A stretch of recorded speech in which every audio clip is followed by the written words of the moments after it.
Hello दोस्तों, मैं अरविंद शर्मा आप सभी के लिए मां शारदा इंस्टीट्यूट की तरफ से इतने बढ़िया चैप्टर लेके आता हूं ताकि आप सभी का एमपीपीएससी, एमपीएसआई और पटवारी में आसानी से सिलेक्शन हो सके। तो दोस्तों, ये नया बैच है।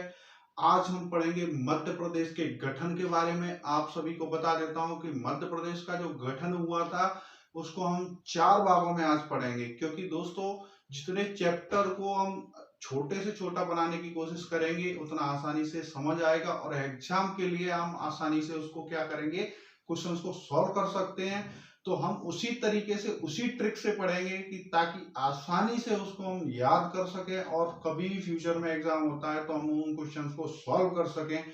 तो दोस्तों, चैनल को जिन लोगों ने सब्सक्राइब नहीं किया प्लीज जल्दी से कर लो, क्योंकि यूट्यूब के माध्यम से जिन लोगों को नोटिफिकेशन पहुंचेगा तो ज्यादा से ज्यादा लोग इसको क्या है सब्सक्राइब करिए। क्या कि सब्सक्राइब करने से आपके पास नोटिफिकेशन आएगा, नोटिफिकेशन आने से आप वीडियो देख सकेंगे और आपको ये धांसूदार ट्रिक है मेरी, और मैं इसको अच्छे से पढ़ाऊंगा आपको। मध्य प्रदेश का गठन आप ऐसे याद कर जाएंगे कि लाइफ में कभी भी आप मध्य प्रदेश के गठन के बारे में नहीं भूलेंगे। तो दोस्तों, आज जिन लोगों ने नए जुड़े हैं वो चैनल को सब्सक्राइब कर लें, ज्यादा से ज्यादा लाइक करें। जितने लाइक मिलते हैं उतना पढ़ाने में बहुत मजा आता है कि आप लोग इंटरेस्ट ले रहे हैं मेरी एजुकेशन को पढ़ने से।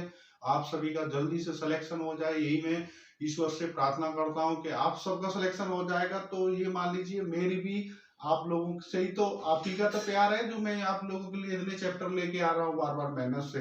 तो दोस्तों, जितने भी हैं आपके दोस्त हैं उनके लिए भी इस वीडियो को शेयर करें ताकि उनके पास भी इस वीडियो के लिंक वगैरह भेजें ताकि वो लोग भी इसको आसानी से पढ़ सके और उनका भी सिलेक्शन हो जाए। तो दोस्तों, आज हम पढ़ेंगे मध्य प्रदेश के गठन के बारे में, जिसको हम 4 भागों में पढ़ेंगे। तो दोस्तों चलो शुरू करते हैं मध्य प्रदेश का गठन। तो दोस्तों, इसको हम पढ़ेंगे 4 भागों में। तो सबसे पहले हमने क्या करना है, मध्य प्रदेश का गठन। तो मध्य प्रदेश का गठन। दोस्तों, आज हम पढ़ेंगे मध्य प्रदेश के गठन के बारे में। इसको हम पढ़ेंगे 4 भागों में, क्योंकि जितना छोटा बनाए जाएंगे चैप्टर को उतनी आसानी से हम क्लिप को समझ सकेंगे और जितनी आसानी से समझेंगे उतने ही क्वेश्चन हम आसानी से कर सकेंगे। तो हम क्या करेंगे, सबसे पहले आप सभी को बता देता हूं। सबसे पहले हम स्वतंत्रता से पहले का मध्य प्रदेश पढ़ेंगे। तो स्वतंत्रता से पहले का 1947 से पहले का। तो सबसे पहले हम क्या करेंगे, मध्य प्रदेश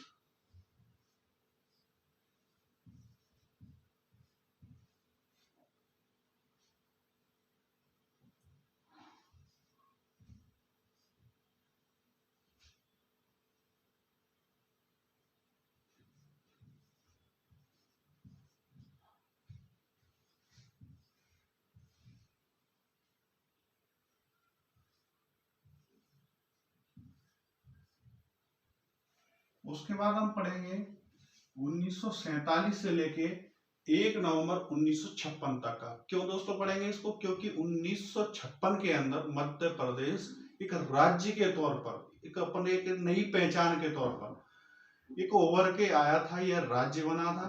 तो हम इसको क्या करेंगे, 1 नवंबर तक, 1 नवंबर 1956 तक का कब से करेंगे, 1947 से। तो दोस्तों हम इसको क्या करेंगे, मध्य प्रदेश का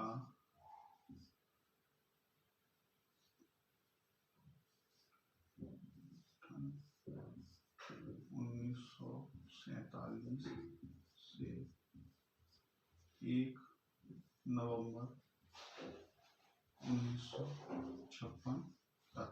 ओके दोस्तों, तो ये क्या हो जाएगा हमारा 1956 तक हो जाएगा। तो देख लो दोस्तों, ये क्या है, हमारे मध्य प्रदेश के गठन के हमने क्या चैप्टर बना दिए हैं, छोटे छोटे चैप्टर करके इनको हम बना रहे हैं।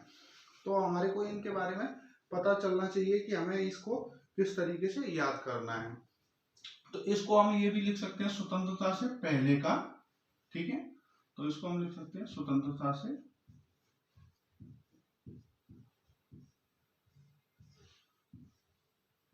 पूर्व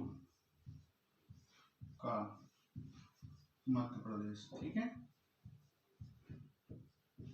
ओके, ये मध्य प्रदेश कब से, 1947 से लेके 1 नवंबर 1956 तक का नेक्स्ट हम पढ़ेंगे कब का, जब मध्य प्रदेश का दूसरी बार क्या होता है, विभाजन होता है। और विभाजन में क्या है, एक राज्य का गठन होता है और वो राज्य बनता है छत्तीसगढ़ दोस्तों। तो इसमें हम पढ़ेंगे वर्ष 1956 से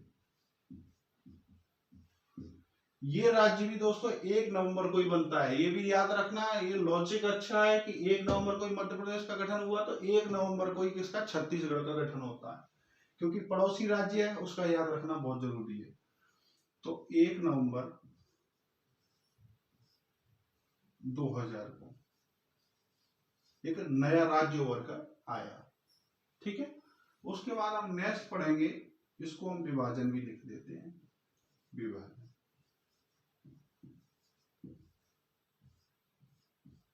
तक का मध्य प्रदेश। ठीक है दोस्तों, इसके बाद हम पढ़ने वाले हैं 2000 से लेके अभी वर्तमान तक का, जब से मध्य प्रदेश का एक दूसरा विभाजन हो गया था, छत्तीसगढ़ राज्य बन गया था, उसके बाद से हम पढ़ने वाले हैं क्या, मध्य प्रदेश के जानकारियां कि मध्य प्रदेश के अंदर इस 2000 वर्ष के बाद से क्या क्या कार्रवाइयां हुई मध्य प्रदेश में। तो वर्ष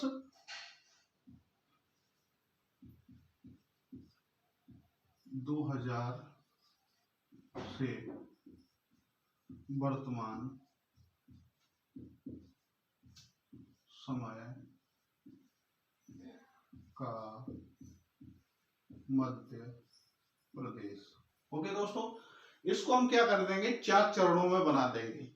ठीक है, तो इसको क्या कर देंगे, हम प्रथम चरण कर देंगे। प्रथम चरण देख लेना दोस्तों, चरण ऐसे ही लिखा जाता है क्या, द्वितीय चरण, चरण होगा या चरण होगा, चरण होगा ना। उसके बाद तृतीय चरण। ओके, उसके बाद आ जाएगा आपका चौथा चरण।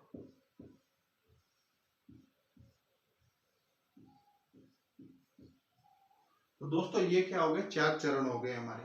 ठीक है, तो ये हमारा हो गया मध्य प्रदेश का प्रथम चरण। पढ़ेंगे हम 1947 मतलब स्वतंत्रता से पहले के मध्य प्रदेश के बारे में। उसके बाद 1947 से लेके 1956, 1 नवंबर 1956 में जब मध्य प्रदेश एक राज्य का दर्जा मिल गया और एक मध्य प्रदेश का राज्य बन गया, वहां उस समय से। तो उसके बाद हम पढ़ेंगे वर्ष 1956 से लेके दोस्तों 1 नवंबर 2000 तक। क्यों, क्योंकि 2000 में मध्य प्रदेश का दूसरी बार क्या हुआ, विभाजन हो गया। विभाजन होता है दोस्तों तो क्या होता है, एक छत्तीसगढ़ नाम से एक राज्य बनता है। तो उसके बाद दोस्तों फिर क्या है, मध्य प्रदेश 2000 से हम पढ़ेंगे कब, वर्तमान समय तक। तो ये था दोस्तों हमारे मध्य प्रदेश को पढ़ने के लिए 4 चरणों में मध्य प्रदेश को विभाजित कर दिया गया, ताकि मध्य प्रदेश को हम आसानी से पढ़ सके और एग्जाम के नजर से हम याद कर सकें। ठीक है दोस्तों, अभी हम इसके बारे में थोड़ा सा रुक जाएंगे। अभी हम पढ़ेंगे थोड़ा सा भारत के बारे में, मतलब अपने देश के बारे में, ताकि हम आसानी से पढ़ सके, याद कर सके मध्य प्रदेश के बारे में। तो दोस्तों अभी मैं आपको बताता हूं कि भारत के बारे में क्या क्या चीजें थोड़ी इंपॉर्टेंट हैं, क्योंकि अंग्रेजों ने हमारे देश पे क्या है 200 वर्ष के लिए एक राज्य किया था, हमारे ऊपर राज किया था। तो उनके बारे में भी थोड़ा सा जानकारी रखना बहुत जरूरी है, क्योंकि वो मध्य प्रदेश के इतिहास में भी काम आएंगे। चलो ठीक है दोस्तों, अब पढ़ते हैं भारत के बारे में। थोड़ा ही पढ़ेंगे, ज्यादा नहीं पढ़ेंगे।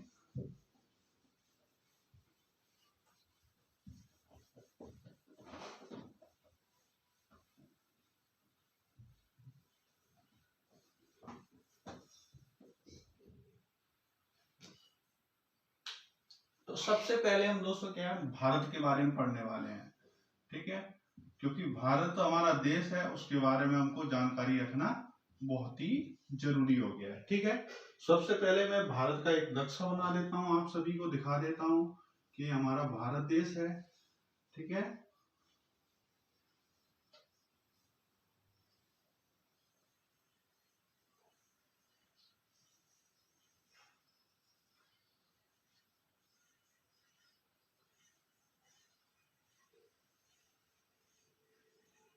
ये हमारा मान लीजिए भारत देश है, भारत माता का ये आप समझ सकते हैं। ये मैंने एक नक्शा बना दिया बात का, थोड़ा डायरेक्शन टेढ़ी मेढ़ी हो सकती है क्योंकि उतना अच्छे से नहीं मैं बना सकता, आज से पेंटर भी नहीं हूँ कि इतनी आसानी से अच्छे से बना दूं। तो थोड़ा सा मैंने कोशिश की है, आपको समझाने के लिए कोशिश की है कि अंग्रेजों ने कहाँ कहाँ भारत पर राज्य किया था, तो किस क्षेत्र को क्या बोलते हैं। तो इसके बारे में दोस्तों मैंने आप लोगों को बताने के लिए मैंने ये नक्शा बनाया, तो आपको क्या है इससे आसानी हो सके, इसलिए मैंने कहा इसको आपको समझा सकूं। ठीक है दोस्तों, तो सबसे पहले क्या है, यहाँ पे यूपी था, यूपी। आप ये मत समझना यूपी का मतलब उत्तर प्रदेश, ठीक है, ये मत समझना, ठीक है। इसके बाद यहाँ पे था क्या, सीपी, ओके, सीपी था। उसके बाद यहाँ पे क्या था, बीपी, ओके, बीपी था यहाँ पे। और यहाँ पे क्या था, एमपी, ओके, और यहाँ पे भी क्या था, बीपी, ओके। अभी मैं आपको ये पांचों चीज बता देता हूं। ये हमारे देश के ऊपर क्या था, अंग्रेज जब आए थे तो उन्होंने क्या हमारे देश पे हुकूमत की थी। तो जब हुकूमत की थी तो उन्होंने क्या हमारे क्षेत्र को अलग अलग प्रोविजन में बांट दिया था, ताकि वो क्या है अच्छे से शासन कर सके भारत देश के ऊपर। तो दोस्तों मैं बता देता हूँ, यूपी का फुल फॉर्म होगा यूनाइटेड प्रोविजन, ठीक है, यूनाइटेड, ठीक है, प्रोविजन,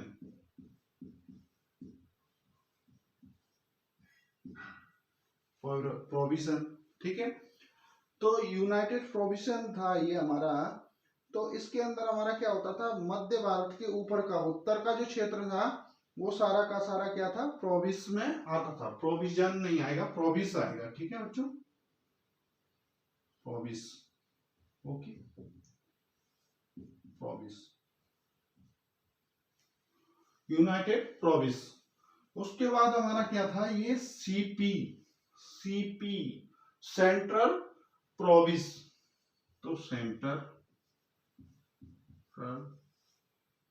प्रोविंस, ठीक है दोस्तों, सेंट्रल प्रोविंस हो गया। उसके बाद आता है हमारा बीपी। ये क्या है, जितने भी अंग्रेजों ने हमारे देश के ऊपर, भारत देश के ऊपर शासन किया था, तो इन्होंने क्या भारत को अलग अलग भागों में बांट दिया था, ताकि क्या हो सके आसानी से ये लोग साम्राज्य को अच्छे तरीके से प्रशासन को चला सके और मतलब देश के ऊपर काफी समय तक ये राज कर सके। तो इसलिए इन्होंने क्या छोटे छोटे राज्यों में इनको बंटवारा कर दिया था और अपने गवर्नर इस पे नियुक्त कर दिए थे, या कमिश्नर कहें तो कमिश्नर को नियुक्त कर दिया था दोस्तों। अभी ये बीपी का मतलब हो गया बंगाल, ठीक है, बंगाल प्रोविंस, ठीक है दोस्तों, प्रोविंस, ओके। इसके बाद आता है आपका एमपी, मतलब मद्रास, मद्रास, एम का मतलब मद्रास दोस्तों, मद्रास, मद्रास, मद्रास क्या है, प्रोविंस। तो ये मद्रास प्रोविंस हो गया। इसके बाद एक आता है क्या, बीपी, बीपी, बीपी मतलब हो गया, यहाँ पे हो गया बंगाल, बीपी का मतलब यहाँ पे क्या आएगा, इधर कौन सा राज्य पड़ता है अभी, महाराष्ट्र। महाराष्ट्र का क्या आएगा, बॉम्बे, पहले बॉम्बे था, बॉम्बे, बॉम्बे प्रोविजन, तो बॉम्बे, बॉम्बे प्रोविजन। ऐसे ही होगा क्या, देख लो जरा, मेरे को थोड़ा सा दिक्कत हो रही है, इसको कहीं गलत तो नहीं हो गया, बॉम्बे। आप लोग देख लेना एक बार बॉम्बे की क्या मैंने स्पेलिंग ठीक देख लेना ठीक लिखा है कि नहीं, नहीं तो मैं फिर अंग्रेजी में इसको कर देता हूँ एक बार ना, ताकि कोई मिस्टेक ना हो। आप लोग हिंदी को देख लेना,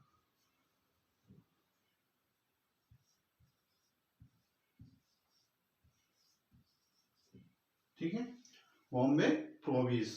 तो दोस्तों ये क्या था, भारत को इन लोगों ने 5 भागों में बांट दिया था। Number 1 UP, United Province, CP मतलब Central Province, BP Bengal Province, और एमपी मद्रास प्रोविंस, और मुंबई, बम्बई प्रोविंस, महाराष्ट्र में मुंबई प्रोविंस। तो इन्होंने क्या किया था, भारत को 5 भागों में बांट दिया था।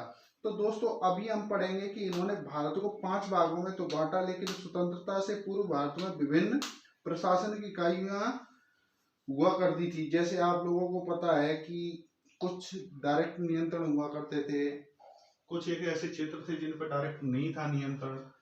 तो मैं आप सभी को बता देता हूं कि कहाँ कहाँ क्या किस तरीके से इन लोगों ने मतलब भारत पर क्या किया था, शासन किया था।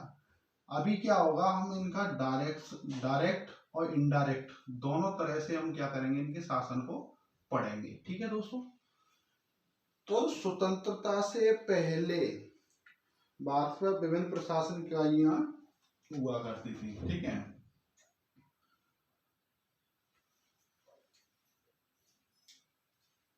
इसको पूरे को हटा देते हैं। ठीक, फिर बना देंगे जरूरत पर। तो इसमें क्या था, पॉइंट नंबर 1, इसको पॉइंट नंबर 1 हम लिख सकते हैं, स्वतंत्रता से पहले। क्योंकि हमें मध्य प्रदेश के गठन के बारे में तो पढ़ना है, लेकिन उससे पहले हमें भारत के बारे में पढ़ना है कि प्रशासनिक इकाइयां कैसे काम करती हैं। तो स्वतंत्रता से पहले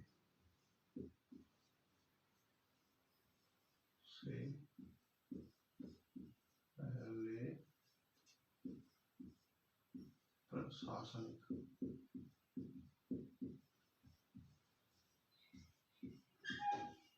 इकाइयां काम करती थी। दोस्तों सबसे पहले हमने पढ़ना है कि भारत के अंदर स्वतंत्रता से पहले क्या क्या इकाइयां काम करती थी। तो सबसे पहले हमने पढ़ना है क्या, प्रोविंस के बारे में। प्रोविंस होता क्या है, इसके बारे में हमको इसकी जानकारियां लेनी है कि प्रशासन किस तरीके से चलाए जा रहे थे, तो अंग्रेजों ने क्या क्या कार्य किए थे। तो मैं आपको इसमें बता देता हूं, जो प्रशासन की इकाइयां थी तो ये थी हमारी कितनी, 4 प्रकार की। ठीक है, इसको हम क्या है, 1 नंबर नहीं देते, इसको स्टार दे दो। ठीक है, मतलब एक हमारा स्टार हो गया। ठीक है, नंबर हम देंगे यहां से। तो 1 नंबर पे क्या जाएगा हमारा, प्रोविंस।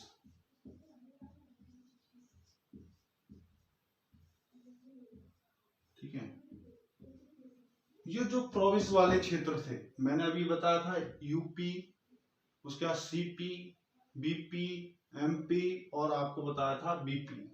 ये क्या थे, अंग्रेजों के डायरेक्ट नियंत्रण में थे। मतलब सीधा इनका कमिश्नर बैठता था वहां पे और इनका शासन चलता था। टैक्स वगैरह सब कुछ जो भी वसूली करते थे ये डायरेक्ट करते थे।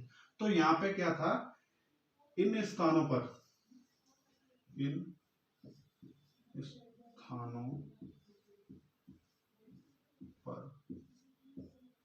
अंग्रेजों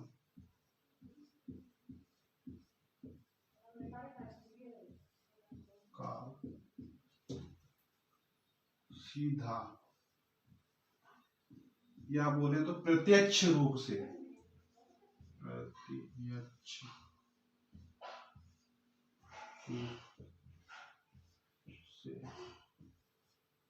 नियंत्रण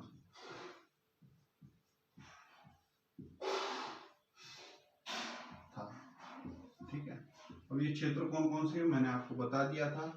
सबसे पहले यूपी, नंबर 2 पर सीपी, नंबर 3 पे बीपी। ठीक है, नंबर 4 पर तुम्हारा हो गया एमपी और नंबर 5 पर हो गया बीपी। ठीक है दोस्तों, ये थे क्या थे, ये 4-5 जो क्षेत्र थे भारत के अंदर दोस्तों। तो इनमें क्या था, डायरेक्ट कहें आप, सीधा कहें आप, प्रत्यक्ष रूप से कहें आप, या अंग्रेजी में आप उनको डायरेक्ट कहें उसको। तो ये तीनों चीजें एक ही थी, कोई अलग अलग नहीं थी। किसी भी तरीके से था, लेकिन अंग्रेजों का डायरेक्ट नियंत्रण था यहाँ पे। मतलब कोई रियासतें नहीं छोड़ी थी इन लोगों ने, सबको विलय कर लिया था और इन लोगों ने खुद का शासन चलाया था, प्रशासन चलाया था हमारे किस भारत देश के ऊपर। अभी दोस्तों ये क्या था, प्रोविंस इलाका था, मतलब अंग्रेजों का क्या था, डायरेक्ट नियंत्रण था। अभी हम देखेंगे इनका इनडायरेक्ट नियंत्रण, मतलब अप्रत्यक्ष रूप से नियंत्रण। ठीक है दोस्तों, तो नंबर 2 पे हम देखेंगे देशी रियासतें।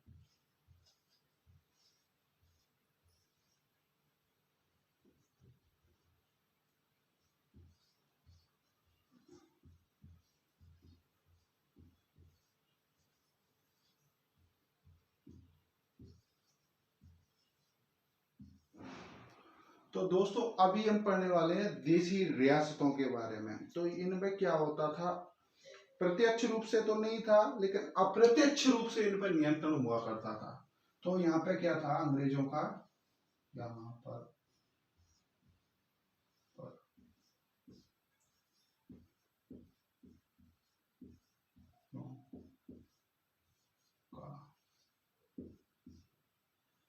अप्रत्यक्ष रूप से, अप्रत्यक्ष रूप से क्या था, नियंत्रण था। ठीक है दोस्तों, नियंत्रण था। ठीक है, यहाँ पे क्या हुआ था, इनडायरेक्ट रूप से, मतलब शासन किसका था, रियासतों का ही था, लेकिन यहाँ पे सारा कुछ किसका दबदबा था, अंग्रेजों का ही था। मतलब अंग्रेजों ने क्या था कि सबको अपने कंपनी के अंदर विलय कर लिया था। तो कुछ एक राजा ऐसे थे जिन्होंने कहा कंपनी को कि कोई बात नहीं, हम आपके अधीन ही काम करेंगे, लेकिन हमें स्वतंत्र थोड़ा सा छोड़ दीजिए ताकि हम अपने राज्य को चला सके। तो ये राजा एक कठपुतली के तौर पर, अंग्रेजों की कठपुतली के तौर पर इन लोगों ने क्या किया था, शासन को चलाया था। आप जानते हैं दोस्तों, अगर आज के सरकारें देख लो देश की, अगर कोई कठपुतली के तौर पर कार्य करती है तो क्या देश के लिए करेंगे, कुछ भी नहीं कर पाएंगे। तो वही इन रियासतों ने क्या था, देश के लिए कुछ नहीं कर पाए थे, इन्होंने केवल अपने लिए ही किया होगा, ये तो क्लियर है। तो इन रियासतों में कुछ उदाहरण के तौर पर बता देता हूँ।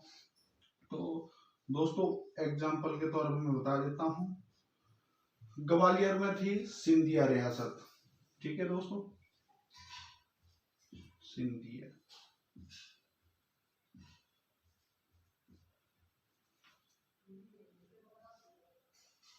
एवं होलकर रियासत।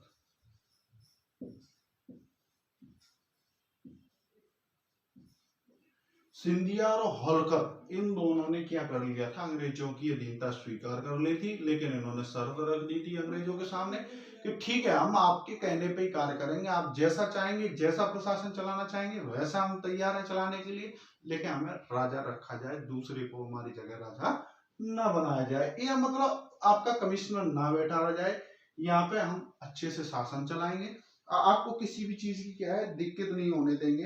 तो ये था, मतलब हमारे दो प्रकार के मैंने बता दिए स्वतंत्रता से पहले के। अभी हम नेक्स्ट पढ़ेंगे, ठीक है। तो इसके बाद हम पढ़ेंगे पुर्तगालियों के बारे में। ठीक है दोस्तों, तो इसको मैं हटा देता हूँ, आप स्क्रीनशॉट लेना चाहें तो ले सकते हैं आप। ठीक है,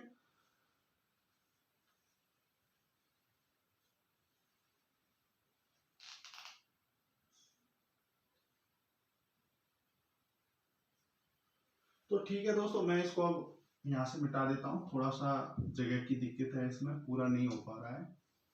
अगली बार हम जल्दी से अच्छा से व्यवस्था करने वाले हैं ताकि आप लोगों को डिजिटल बनाया जा सके।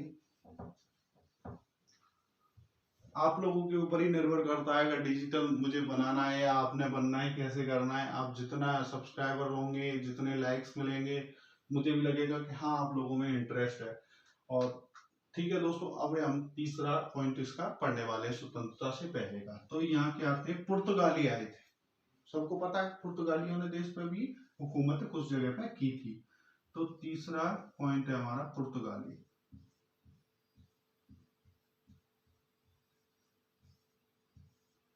पुर्तगाली, पुर्तगालियों ने क्या किया था दोस्तों, गोवा,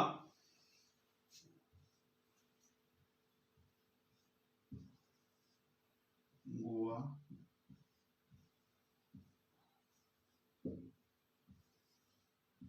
दमनदीप,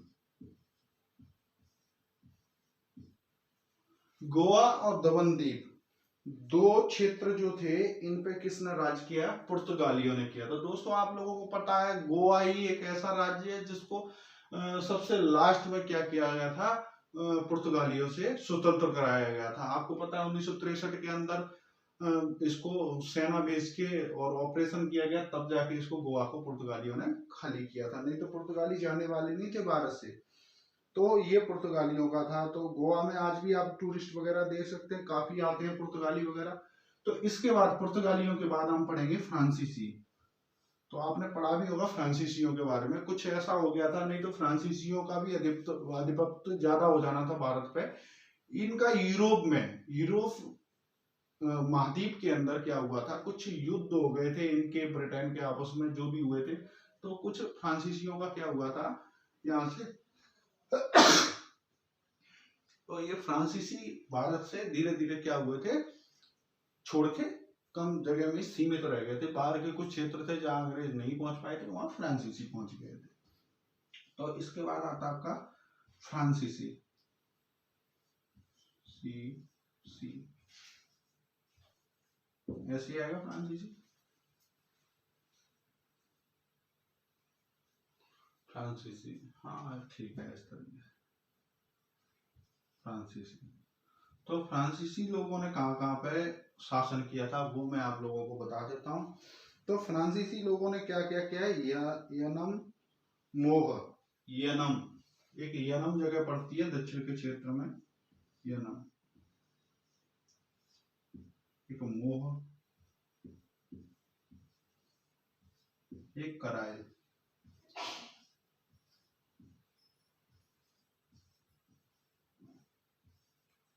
ये हमारे जो नीचे का दक्षिण वाला क्षेत्र है, इसमें ये जगह क्या है पड़ती है, कराईकल, थराईकल। तो दोस्तों ये जो फ्रांसीसी थे, इन लोगों ने तीन जगह पे, यनम, मोह और कराईकल, ये तीन स्थान थे, यहाँ पे इन्होंने शासन किया था। कि इन्होंने फ्रांसीसियों ने, पुर्तगालियों ने किया था गोवा दमनदीप पर। उसके बाद मैंने आपको पहले बता दिया कि आपके ऊपर जो भी ब्रिटेन वाले, जो भी अंग्रेज आए थे, उन लोगों ने हमारे भारत को 5 भागों में विभाजित कर दिया था। यूपी, सीपी, बीपी, एमपी और बीपी। तो ये 5 चीजें मैंने आपको बता दी थी। तो ये था मध्य प्रदेश के गठन से पहले का भारत के बारे में जानकारियां। तो दोस्तों अब पढ़ेंगे हम मध्य प्रदेश के प्रथम चरण के बारे में। इससे पहले का जितना भी हमने पढ़ा है, ये हमने अभी भारत के बारे में पढ़ा है। तो जिन लोगों ने स्क्रीनशॉट नहीं लिया तो प्लीज इसका स्क्रीनशॉट ले लें, ताकि आप नोट्स वगैरह बनाने में आपको आसानी होगी। और ज्यादा आप टेंशन ना लें, क्योंकि मैं आपको यहीं पर याद करा के जाने वाला हूँ, ऐसे ही नहीं छोड़ने वाला आपको। ठीक है, ले लीजिए स्क्रीनशॉट इसका।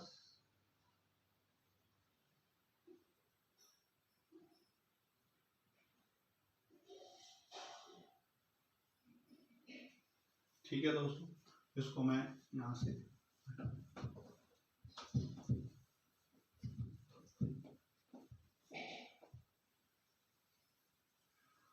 अब हम पढ़ने जा रहे हैं मध्य प्रदेश के गठन में प्रथम चरण को। तो हम यहाँ पे क्या लिख देते हैं, प्रथम चरण।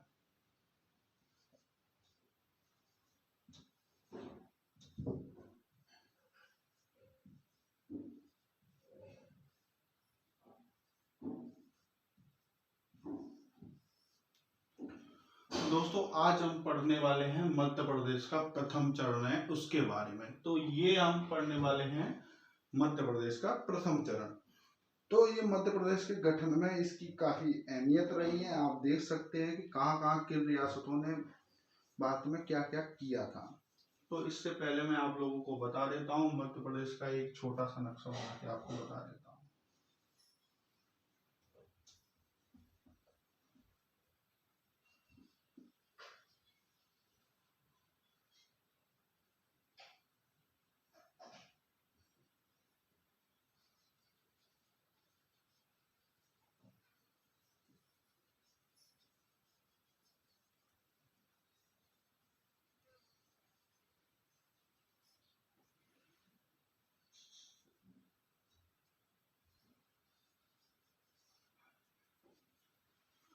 थोड़ा सा देख लीजिए। इस प्रकार का मध्य प्रदेश का नक्शा, मैं कोई पेंटर नहीं हूँ कि आपको बढ़िया सा पेंटिंग करके मैं बता सकूँ कि मध्य प्रदेश का नक्शा है।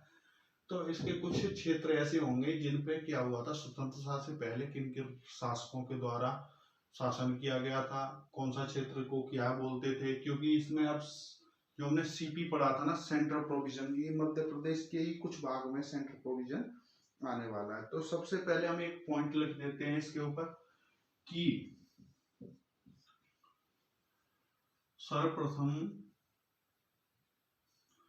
इसमें जैसे मान लीजिए हमने पढ़ना है मध्य प्रदेश के गठन से पहले की, मतलब जो मध्य प्रदेश की स्थिति थी उसके बारे में। तो सर्वप्रथम क्या हुआ था 1740, सर्वप्रथम 1740 में, सर्वप्रथम 1740 के अंदर क्या था, मराठा पेशवा थे राघोजी प्रथम ने, क्या हुआ था, ये कुछ क्षेत्र था गोंडवाना क्षेत्र, मैं आपको बता देता हूँ एक बार। ये था हमारा मध्य प्रदेश का, ये कौन सा, ये वाला क्षेत्र गोंडवाना क्षेत्र। यहाँ पे एक रानी हुआ करती थी, गोंड शासक रानी, गोंड वंश की महारानी दुर्गावती। तो उस समय थोड़ा सा क्या था, अंग्रेज आ गए थे भारत में, तो इन लोगों ने थोड़ा सा दबाव बनाना चालू कर दिया था। उससे पहले मराठाओं की क्या थी, एक विस्तारवादी नीति इन्होंने अपना दी थी कि पूरे भारत पे इनका हुकूमत होगी, हिंदुस्तान के ऊपर पूरी हुकूमत होगी, किनकी, मराठाओं की। और आगे बढ़ भी रहे थे, काफी अच्छा चल रहा था इनका।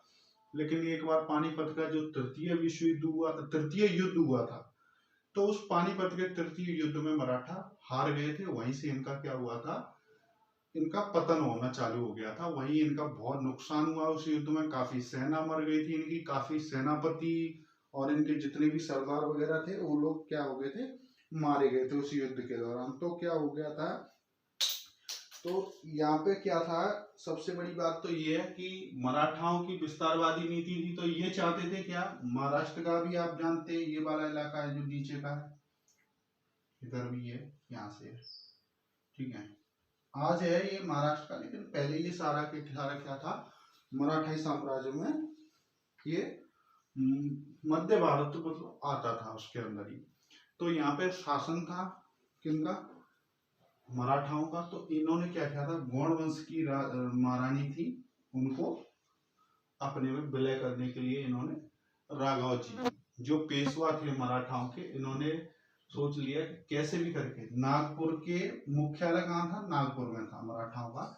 तो इन्होंने कहा कि कैसे भी करके इस शासन को भी, इस साम्राज्य को भी अपने मराठा साम्राज्य में मिलाना है। तो दोस्तों इन्होंने फिर यहाँ से गौड़ शासक की महारानी के ऊपर चढ़ाई कर दी और इन्होंने इस क्षेत्र को जीत लिया। कब, 1940 के अंदर, ठीक है। मैं मराठा पेशवा, मराठा पेशवा, पेशवा क्या था, एक पद था, जैसे राजा महाराजाओं का होता है वैसे ही मराठाओं का क्या है, पेशवा एक पद हुआ करता था। तो राघव जी प्रथम ने गोंडवाना, पेशवा राघव जी,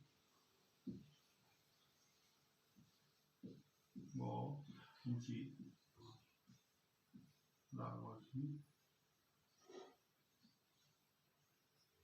राघव जी कौन थे, आपको बता देता हूँ कौन थे, मराठाओं के, एक बार फिर से बता देता हूँ, राघव जी थे मराठा पेशवा थे, मतलब एक शासक थे, ठीक है। तो इन्होंने क्या कर दिया था, प्रथम ने इन्होंने महाकौशल क्षेत्र भी बोलते थे किसको, गोंडवाना को, इसको महाकौशल भी बोलते थे, जो गोंडवाना क्षेत्र है इसको गोंडवाना, या इसको महाकौशल, कौशल, दोनों में से कुछ भी एक कह सकते हैं आप, गोंडवाना भी बोल सकते हैं, महाकौशल भी बोलते हैं। इस राज्य को, इस क्षेत्र को, रियासत को गोंडवाना रियासत या महाकौशल रियासत में आप कुछ भी बोल सकते हैं। राघव जी ने क्या कर दिया, इसके ऊपर आक्रमण, आक्रमण कर इसको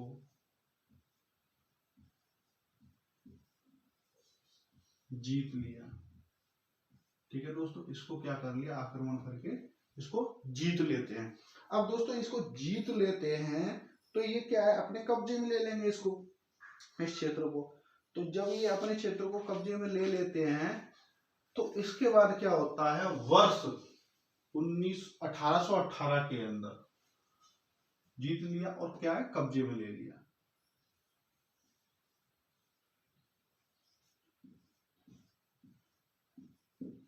लेकर शासन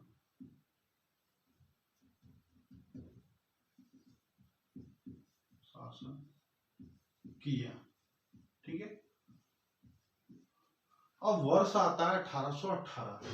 तो दोस्तों नेक्स्ट पॉइंट, वर्ष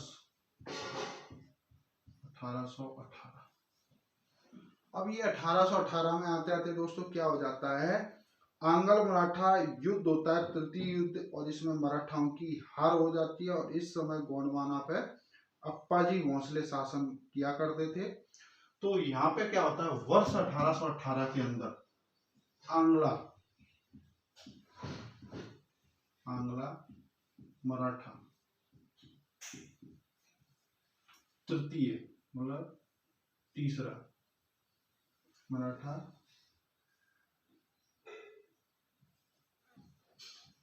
तृतीय युद्ध वो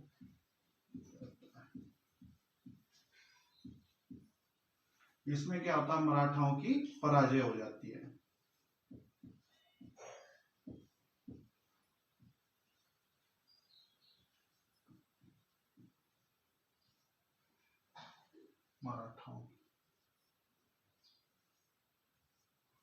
मराठाओं की क्या होती है, पराजय हो जाती है।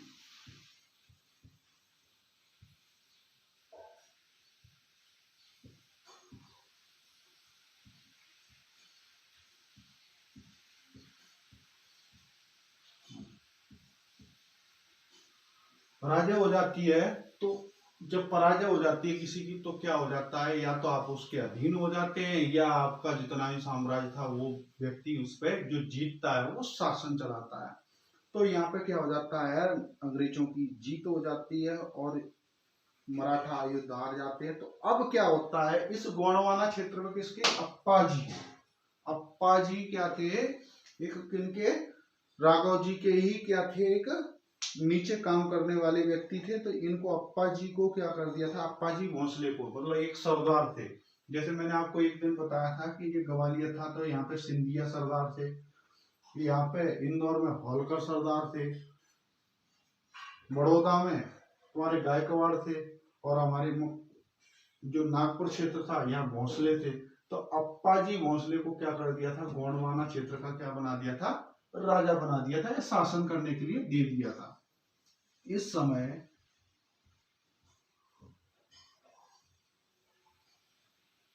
गोंडवाना क्षेत्र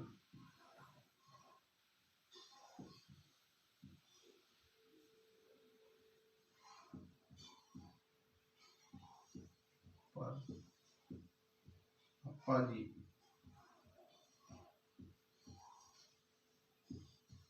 भोसले, भोसले में ये आएगा, भोसले वही आएगा।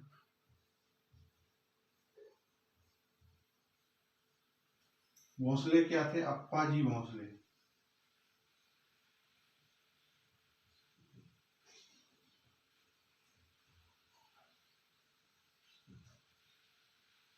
भोसले शासन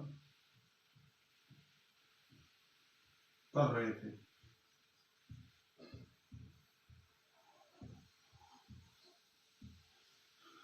तो दोस्तों क्या हो गया, ये जो आंग्ला मराठा, आंग्ला का मतलब होता है अंग्रेज। आप कभी भी देखना आंग्ला जो शब्द आ जाए, आंग्ला मैसूर युद्ध हो, आंग्ला म्यांमार बर्मा युद्ध हो, या कोई भी आंग्ला शब्द आ गया मतलब अंग्रेज हो गए, शॉर्ट शब्द हो गया आंग्ला। तो इनका मराठाओं का क्या हुआ था, तृतीय युद्ध हुआ था। और इस तृतीय युद्ध में क्या हुआ थे, मराठा बुरी तरह से हार गए थे अंग्रेजों से। तो जो शासन था उसको क्या कर दिया था, सहायक संधि के तौर पर शासन को छोड़ दिया था। इसके पश्चात क्या हुआ था, मराठाओं ने ये क्षेत्र जो है हमारा, ये क्षेत्र जो हमारा है गोंडवाना क्षेत्र, इसको एक सहायक संधि की थी। जैसे हम मिलकर संधि कर लेते हैं कि चलो यार तुम इस क्षेत्र में मत आना, मैं इस क्षेत्र में नहीं जाऊंगा, ना हमारा कुछ होगा, तो कुछ संधियां कर ली। तो अंग्रेजों का तो ऐसा कुछ नहीं था कि हम नहीं आएंगे, क्योंकि वो युद्ध जीत चुके थे। उस समय उनके पास काफी बड़े हथियार थे, सब कुछ था। हम भारत के लोगों के राजा महाराजाओं को क्या थी, तलवारें थी, तीर धनुष थे, इनसे ही तो युद्ध लड़ा था हम लोगों ने। लेकिन अंग्रेज जो थे इनके पास काफी टेक्नोलॉजी उस समय यूरोपियन कंट्रियों पे विकसित हो चुकी थी, इनने बारूद भी बना लिया, सब कुछ कर चुके थे ये। तो इनके लिए युद्ध जीतना कोई बड़ी बात नहीं थी। तो इन्होंने क्या कर दिया था, इस मराठा क्षेत्र को जो अधीन था गोंडवाना को, तो गोंडवाना को इन्होंने यहीं पे अपने शासन में मिला लिया था सहायक संधि के तौर पर। और यहीं से सर्वप्रथम मध्य प्रदेश में क्या हुआ था, अंग्रेजों का अधिकार स्थापित हुआ था। अब इस युद्ध को जीतने के बाद क्या, मराठाओं ने गोंडवाना को सहायक संधि के तौर पर अंग्रेजों को दे दिया। तो तीसरा पॉइंट, सहायक संधि,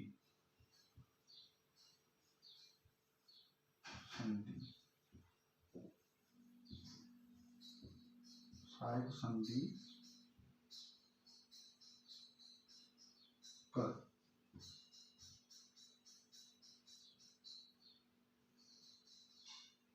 सहायक संधि करके क्या कर देते हैं, इस क्षेत्र को क्या है उन्होंने छोड़ दिया था, फिर उन्होंने मराठाओं ने। तो यहाँ पे क्या, फिर अंग्रेजों का शासन चालू हो जाता है। तो सहायक संधि करे इन्होंने क्या कर दिया था, शासन छोड़ दिया था।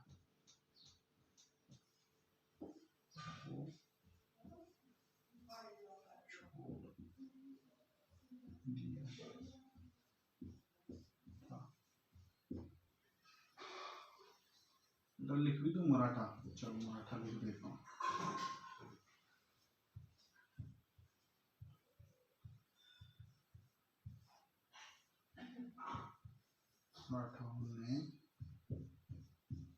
मराठाओं ने सहायक संधि कर शासन को क्या कर दिया था, छोड़ दिया था। किस शासन को, गोंडवाना क्षेत्र के शासन को छोड़ दिया था। और यहीं से सर्वप्रथम क्या हुआ था, अंग्रेज इसमें मध्य प्रदेश के क्षेत्र में, जो मध्य प्रदेश है इसके अंदर पहली बार इनका क्या हुआ था, डायरेक्ट अधिकार हो गया था। तो यहीं पर चौथा पॉइंट लिख देते हैं,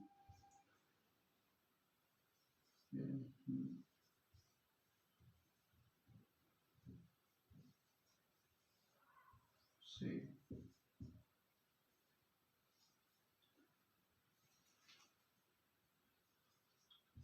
मध्य प्रदेश में पहली बार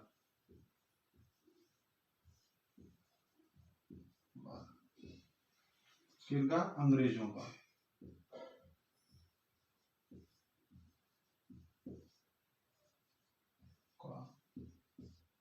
अधिकार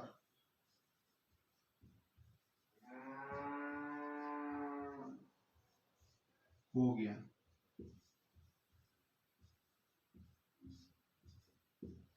तो ये क्या था, पहली बार मध्य प्रदेश के अंदर क्या हुआ, अंग्रेजों का अधिकार हो गया। इसके बाद क्या होता है, यहीं से 1818 में ही महाकौशल के साथ अंग्रेजों ने क्या कर दिया, सिंधिया और मध्य नर्मदा क्षेत्र पर अंग्रेजों ने क्या कर लिया, अधीन कर लिया अपने क्षेत्र को। क्या हो जाता है, 1818 के अंदर ही, एक पॉइंट और लिख लीजिए, 1818 वर्ष, 1818 के दौरान ही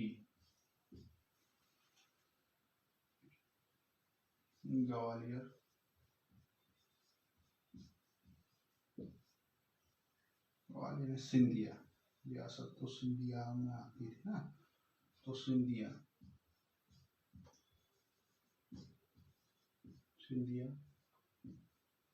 सागर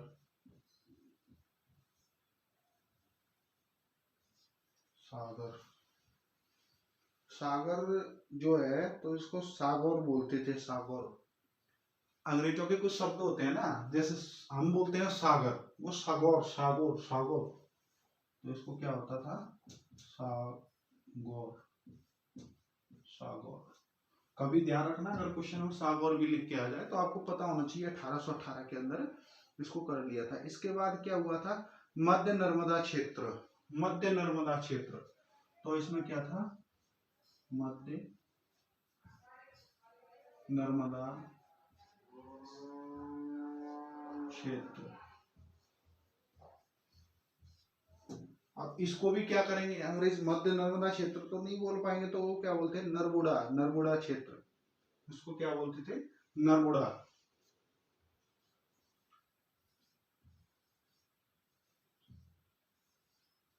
नरबुड़ा क्षेत्र बोलते थे इसको। तो ये भी क्या हो गए, इनने भी अधीनता स्वीकार करेंगे, ठीक है।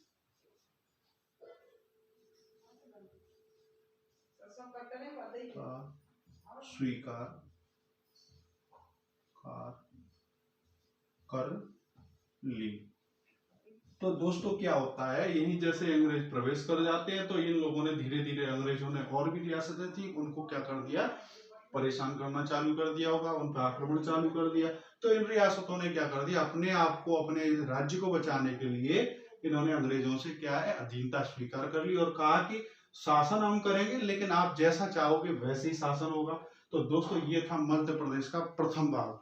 तो अब हम पढ़ेंगे इसके बाद मध्य प्रदेश का प्रथम भाग के थोड़े से और कुछ बचे हैं चैप्टर, उनको हम पढ़ेंगे कल नए चैप्टर में, क्योंकि आज काफी हो गया और एक ही दिन में अगर आप लोग सब कुछ सीख लेंगे तो फिर आपको एकदम मेमोरी में क्या हो जाएगा, काफी वायरस टाइप का बढ़ जाएगा, एक ही दिन में सब चीजें नहीं समझ पाएंगे। तो धीरे धीरे करके हम मध्य प्रदेश के गठन को 4-5 चैप्टरों में पढ़ेंगे। तो दोस्तों ये हमारा आज का पहला चैप्टर था, चरण भाग पे हम चल रहे हैं और कल भी हम चरण फर्स्ट को ही चलेंगे, फिर नेक्स्ट सेकंड चरण, थर्ड चरण, फोर्थ चरण को, फोर्थ चरण के बाद हम मध्य प्रदेश के गठन को पूरी तरह से समाप्त कर देंगे। उसके बाद हम एमपी जीके के बारे में नेक्स्ट क्लास को लेके आएंगे। तो दोस्तों जिन लोगों ने अभी तक भी चैनल को सब्सक्राइब नहीं किया है तो कर लीजिए, क्योंकि काफी ऐसे बढ़िया सेशन आने वाले हैं जो आपके लिए काफी इम्पोर्टेंट होंगे। तो जिनके पास ये समझ लीजिए अगर टाइम अधिक नहीं है, वो YouTube के माध्यम से रात के समय, दिन के समय जब भी चाहें तो अपने नोट्स बना सकते हैं, लिख भी सकते हैं, कुछ भी। मेरा फोन नंबर है, अगर आपको कोई भी इमरजेंसी हो, कुछ भी है, आपको कुछ भी पता करना है तो मेरा नंबर पड़ेगा आपके लिए, मैं लिख देता हूँ। पहले दोस्तों इसका स्क्रीनशॉट ले लीजिए आप, क्योंकि फिर बाद में आपको दिक्कत होगी। पहले स्क्रीनशॉट ले लीजिए, ले लिया सभी ने? चलो ठीक है दोस्तों, अब मैं इसको मिटा देता हूँ, फिर मैं आपको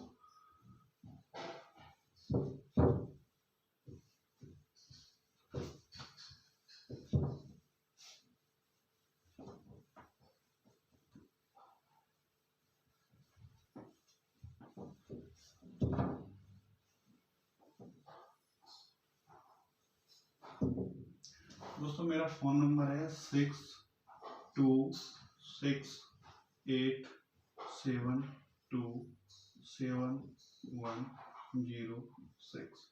ये मेरा कांटेक्ट नंबर भी है, व्हाट्सएप नंबर भी है, आप मैसेज भी इस पे छोड़ सकते हैं। और आपको जो भी चीजें एजुकेशन संबंधित आपने कुछ भी पूछना है आप पूछ सकते हैं। मध्य प्रदेश में आप जल्दी से पीएससी क्वालिफाइड करिए, एक और गजेटेड अफसर बन के जाइए। मुझे भी खुशी होगी, कभी आप मिलेंगे तो शायद मेरा भी कुछ काम हो सकता है आप लोगों से, तो वो भी जल्दी से सॉल्व हो जाएगा।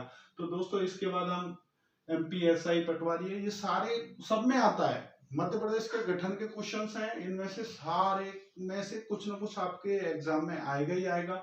जो आपके एग्जाम के मद्देनजर है वही मैं आपको इसमें बता रहा हूँ, उससे ज्यादा मैं आपको फिजूल की एजुकेशन नहीं दूंगा ताकि आपको कुछ चीजें समझ में आए। तो ये मेरा फोन नंबर है, आपको जब भी जरूरत हो, कोई भी चीज आपने पता करना है तो मुझे आप कॉल कर सकते हैं। ठीक है दोस्तों, अब हम मिलेंगे नेक्स्ट कल इसी टाइम पर।